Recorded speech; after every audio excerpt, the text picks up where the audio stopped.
Hello everyone, my name is Elite Trainer Kenway. You've seen the thumbnail, you know what this video is about. Let's talk about why Red, perhaps the most beloved and well-known trainer in all the Pokemon fandom, might actually be the worst champion in all of history.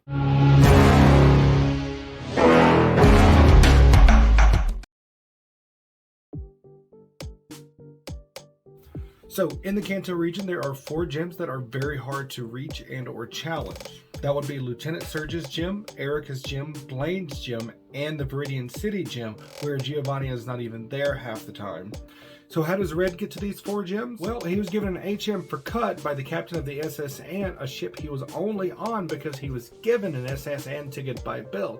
That HM for cut allows him to challenge Erika and Lieutenant Surge, and while you may say it's great that he earned the right to get aboard the SS Anne and he earned the right to have that HM, that still leaves the problem that other trainers don't have that HM. Now, we don't know how many copies of each HM there are in the Pokemon world in each region. We don't really see other Pokemon trainers in any of the games using HMs, and we know that these items are special items, and typically the only special items in the game are hard to find items, rare items, or one-of-a-kind items, such as the secret key and the item finder. As a matter of fact, in the Kanto region, you do not run across any other trainers on the backs of Pokemon. Any trainer who wants to challenge Blaine at Cinnabar Island has to swim to Cinnabar Island, either from Fuchsia City or from Pallet Town, making Blaine's gym the 7th gym you have to face in order to face the Elite Four extremely hard to get to. And that brings us to Giovanni's gym. The Viridian City gym badge is a gym badge that you have to have in order to challenge the Elite Four, but every time that Red goes to the gym, it's locked. Giovanni is only at the Viridian City gym when he knows Red is going to show up, meaning that Giovanni is effectively disqualifying every other trainer who wants to reach the Elite Four from actually getting there. Now, we know that there is a 9th gym in the Kanto region, the Fighting Dojo. However, when you beat them, you don't actually get a badge, so they would be considered one of the minor gyms like we see in the Galar region. You cannot get to the Elite Four without beating Giovanni's gym, even though Giovanni is never at the gym. There are a lot of roadblocks in between Pallet Town and the Elite Four that most trainers simply cannot get through, and Red can only get through because of the items that are given to him, not earned, given to him by other people in the game. So diving more deeply into the story of Pokemon Red and Blue, let's talk about Giovanni and Team Rocket a little bit. When you get to the Nugget Bridge in Cerulean City, after you defeat the 5 trainers of the Nugget Bridge in Cerulean City, you come across a 6th trainer, a Team Rocket grunt who's also easy to beat, who asks you if you want to join Team Rocket, and when you say no, he challenges you to a battle, yes, but he also gives you a very rare, very expensive item that gives you the money necessary to get other items you need to continue on your journey. So why then does Team Rocket rise to power during Red's journey specifically? Why do they set themselves up in such a way where they have easy to beat trainers who gives Red money even though they're criminals? They don't have to play by the rules. They give Red money every time Red beats them in easy to beat scenarios. And why does Team Rocket disband as soon as Red is ready to challenge the Elite Four? It's almost like Team Rocket's not there to take over the Kanto region, but instead to help Red get to the Elite Four and to help Red train to fight the Elite Four. The reason for this, I think, is because Giovanni is Red's father. Now, Austin Horgan over on the Film Theorist channel did a video several months ago talking about how Giovanni might be Ash's father, talking about Ash's hair, Ash's eye color, the fact that Ash's mom lives in Pallet Town, a very small town, and how Giovanni lives in the Viridian Town, one town over, and how Giovanni would have had the best opportunity to impress Ash's mom, and why Ash's mom wouldn't tell Ash that Giovanni was his dad, because she wouldn't want Ash to know that his dad is a crime syndicate boss. Now, while I think that's a very good theory, and before studying Red's journey in the Pokemon games, I consider that to be my own headcanon. However, studying the differences between your fights with Giovanni in Red and Blue versus your fights in Giovanni with Yellow, I don't think Giovanni is Ash's dad. I think Giovanni is Red's dad. Now, we know that Ash and Red are technically the same character. They're both named Satoshi. Red was named Satoshi in the Japanese games. Ash was named Satoshi in the anime. We both know that they are multiversal counterparts of each other. We know that Ash talks a lot. We know that Ash is very, very immature, but grows up throughout the series. We know that he got a Pikachu when he started his journey, and we know that he travels to every other region in the Pokemon world trying to fight those gyms, trying to win those championships. While Red is the exact opposite in personality. Red is very calm, very reserved. His starter Pokemon was either Blastoise or Charizard, depending on which canon you follow. Once he wins the championship in the Kanto region, which Ash never did, Red then stays on Mount Silver until he fights Gold, and then he eventually goes over to the Unova region and eventually to the Alola region. So we know he doesn't have the same trajectory that Ash has. We know that while they are multi-dimensional counterparts to each other, they're not the same person. I said all of that to say this. While Giovanni might be Ash's real father, I believe he does not realize that he is Ash's father. Conversely, his in-game counterpart not only is Red's father, but knows that he is Red's father. And that is why Giovanni sends purposely weak Team Rocket grunts to not only challenge Red, but to build him up, give him money, give him items to make him a better, stronger Pokemon trainer. And that is why Giovanni himself, when he faces Red, uses a purposely weak team, and I can prove it. Let's look at your first fight against Giovanni in the Celadon City in Red and Blue. Giovanni has 3 Pokemon that he uses in your first battle against him in the Celadon City Rocket Hideout. That's Onix, Kangaskhan, and Rhyhorn. Levels 25, 29, and 24 respectively. Now take a look at Erica's team, the gym leader of that same gym. Erica has a level 29 Victreebel, level 29 Vileplume, and she has a level 24 Tangela, meaning that Erica's team would be the perfect team to go up and crush Giovanni. But she doesn't crush Giovanni. Why? Well, we see in the manga that some gym leaders can be evil. And we know that Pokemon Yellow follows Ash because of Pikachu, because of all 3 starters, and because of Jessie and James. So we know that there is a clear distinction between Red's journey through Kanto in the games and Ash's journey through Kanto in the games. Now I'm going to bring all that back to Giovanni. We know that Erica is strong enough that she could manhandle Giovanni in Celadon City and kick him out of her town if she wanted to. But she doesn't because she works for him. Her job is not to stop Giovanni to protect her city because she knows her city is not in danger. She knows that Giovanni's goal is not to take over the Kanto region. His goal is to get his son, Red, to the Elite Four so that Red can demolish the Elite Four and so that his son can become the champion of the Kanto region. And there is no further proof of this than simply looking at Giovanni's fight with Red versus Giovanni's fight with Ash. When you face Giovanni for the final time as the gym leader of the Viridian Gym, as Red, his Pokemon are Rhyhorn, level 45, Dugtrio, level 42, Nidoqueen, level 44, Nidoking, level 45, Rhydon, level 50. When you face him as Ash, his team consists of Dugtrio, level 50, Persian, 53, Nidoking, 55, Nidoqueen, 53, and Rhydon, 55.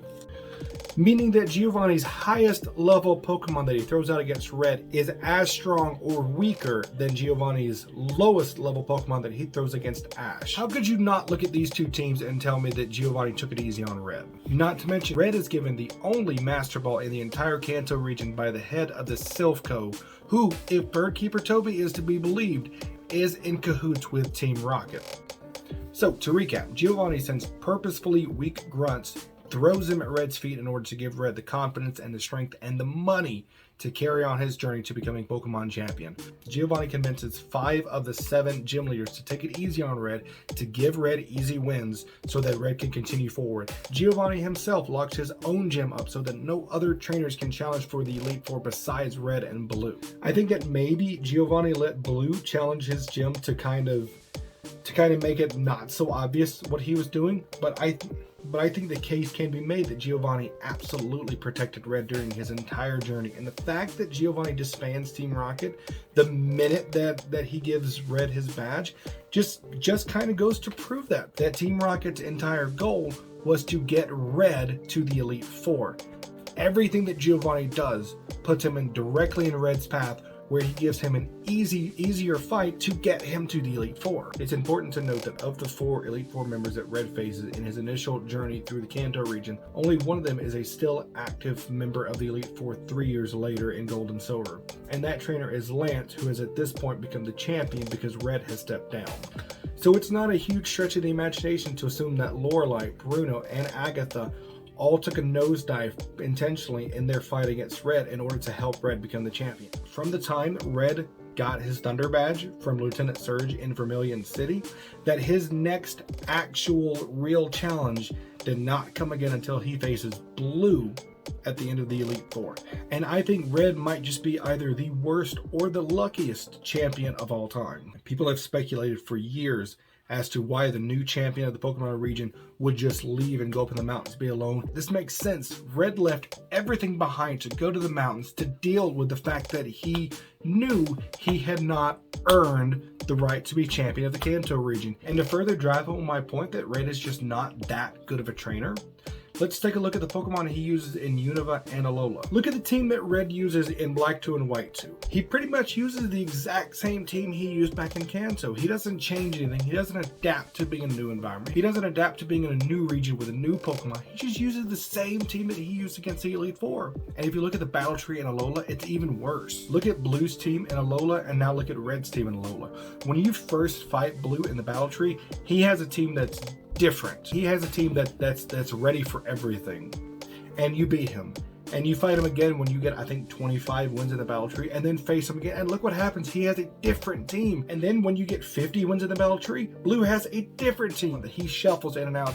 so that you don't know what to expect. Now look at Red. When you face him to start off in the battle tree, he has one set of Pokemon. After you've gotten 25 wins in the battle tree, guess what? He's got the same 6 Pokemon. And after you've beaten 50 other trainers in the battle tree and you fight Red a third time, guess what? He's got the same 6 Pokemon. It's obvious that Blue's become a much better, much more adaptable trainer. I believe that Blue could go to any region in the Pokemon world and become one of their strongest champions in history. Red doesn't have that. If his very basic team can't do the job, then he can't do the job because he doesn't know how to adapt. He doesn't know how to change up his style. He doesn't even know how to change up his team to make his team stronger. So that brings me to my last question about Ultra Sun and Ultra Moon. Why was it that there was a version of Giovanni that was able to take over the Kanto region where so many other versions of Giovanni failed? Well, I think in that Giovanni's universe, either Red doesn't exist or Giovanni doesn't know that Red exists. So when Red shows up to beat him in Celadon City, Giovanni absolutely crushes him because this version of Giovanni, the Giovanni that we see in the Ultra games, actually wants to take over the world, whereas the Giovanni that we fought in the timeline we're used to doesn't want to take over the world. He just wants to help his son. Because Giovanni absolutely has the resources to take over the Kanto region if he wants to. So it really doesn't make sense that he would lose everything to an 11-year-old child who's just not that good. Unless he was trying to. I just had a thought. Oh, this isn't my brand. Oops. I just had a thought. So today is Monday afternoon and I am finishing editing on the video. And I got to the end of the video where it talks about Rainbow Rocket and Rainbow Giovanni. And I asked the question, why was it that Rainbow Giovanni was able to conquer his version of the Kanto region? And a thought occurred to me. We know that Red is at the battle tree in Alola when Rainbow Giovanni arrives. Why is it up to the 10-year-old to show up and stop Rainbow Giovanni? Why doesn't Red stop Giovanni? Red has got like 10 years of battle training in between his first fight in Red and Blue and this new invasion of Team Rocket. So why doesn't Red step up and try to do anything? The answer is because he can't. Because he can't beat Giovanni. He knows he can't beat Giovanni because Giovanni's his dad and Giovanni let him win. And this version of Giovanni does not care that Red is his son. So Red's just not going to fight him. Red's just going to step back and let the 10-year-old handle it. Leon is a better champion than Red, confirmed. Anyway, that's all I wanted to say. Red can't beat Giovanni in a real fight, and he knows it. Hope you guys have a fantastic week, and we'll see you next week. Peace.